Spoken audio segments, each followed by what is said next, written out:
दिन रही के तू माई आज जात बाड़ू हो।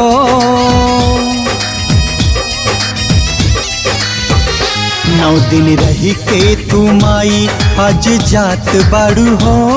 जग रोवे तू काहे मुस्कात बाड़ू हो।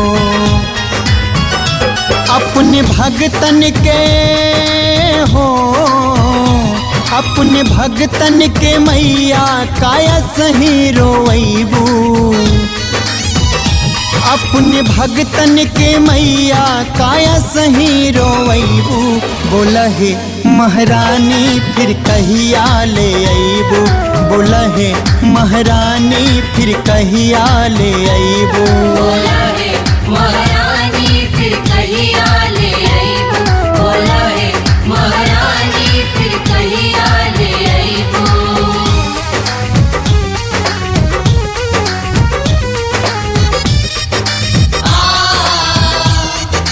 जय हो।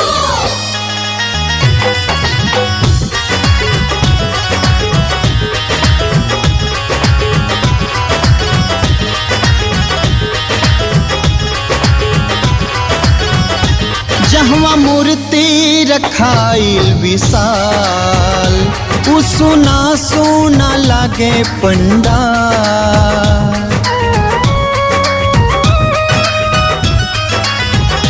जहवा मूर्ति रखाइल विशाल सुना सुना लागे पंडाल।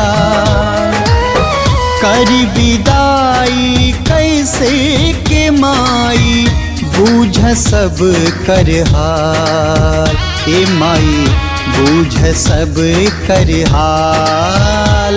आज छू के चरण मन मखात बाटे हो। जय बोले में भी दिल दुखात बाटे हो। कुछ बोला तो दिलवा काया सही दुखैबू। कुछ बोला तो दिलवा काया सही दुखैबू। बोला है महारानी फिर कहिया ले अइबू। बोला है महारानी फिर कहिया ले अइबू। बोला है महारानी फिर कहिया ले अइबू। बोला है महारानी फिर कहिया ले अइबू।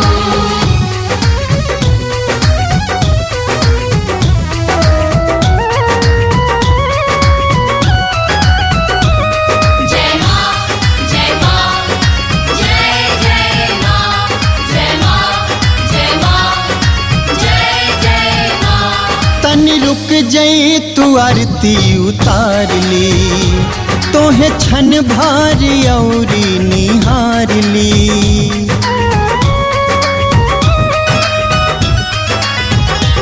तनी रुक जई तू आरती उतार ली। तोहे छन भारी औरी निहार ली। 9 दिन माई माई रटीली आजो तनिका पुकार ली। ए माई आजो तनिका पुकार ली। भले उड़त बारंग अबिरिया हो। निकलागे ना तनिको मयरिया हो। तू अचरा थमा के तू अचरा छोड़ैबू। तू अचरा थमा के तू अचरा छोड़ैबू। बोला है महारानी फिर कहिया ले अइबू। बोला है महारानी फिर कहिया ले अइबू। बोला है महारानी